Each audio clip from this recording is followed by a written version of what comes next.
কুষ্টিয়ার বড় আইলচারা গ্রামের বোরহান মণ্ডল ছোটবেলা থেকেই কোরবানির গরু মোটাতাজা করে আসছেন। তার খামারে বর্তমানে 17টি উন্নত মানের গরু রয়েছে। এর মধ্যে সন্তানের মতো পরম যত্নে কোরবানির জন্য 7টি গরু প্রস্তুত করেছেন তিনি। কালো রঙের বিশালদেহী গরুটির নাম রাখা হয়েছে বাংলার ডন। রয়েছে আরও বাহারি নামেরও গরু।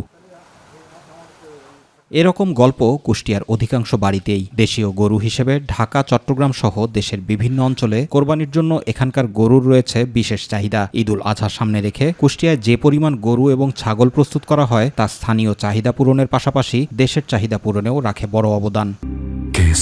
শেকড় থেকে শিখরে কোলের একটা সন্তানকে যেভাবে আদরে মানুষ করা লাগে, বরঞ্চ উচ্চে বেশি লাগে। যেমন একটা সন্তান মানুষ করতে যত কষ্ট হয়, তাছাড়া বরঞ্চ বেশি কষ্ট হয় একটা গরু মানুষ করতে। আমাদের তো ইচ্ছা হয় গরু পোষা, আমাদের চিন্তা আছে দাদার নাগাল খামার দিব, বড় বড় গরু পুষবো। প্রাকৃতিক খাদ্য দিয়ে আমাদের এই পশুগুলা প্রস্তুত করা হচ্ছে। জেলা প্রাণী সম্পদ অফিসের তথ্য মতে এ বছরে কোরবানির ঈদ সামনে রেখে জেলার 18,500 খামারের প্রায় 2 লাখ গরু, ছাগল ও মহিষ প্রস্তুত করা হয়েছে। সম্পূর্ণ দেশীয় পদ্ধতিতে লালন পালন করা হয়েছে। খামারিদেরকে আমরা পরামর্শ দিয়েছি এবং এই সমস্ত গবাদি পশু পালনের সময় খামারিরা কোনো ধরনের রাসায়নিক কোনো খাবার খাওয়াই নেই, আমাদের দেশীয় খাবার খাওয়ায় তারা লালন পালন করেছেন।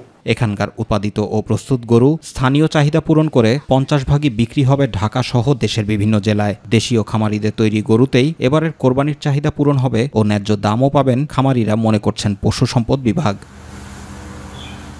জুবাইর রহমান, মাই টিভি নিউজ।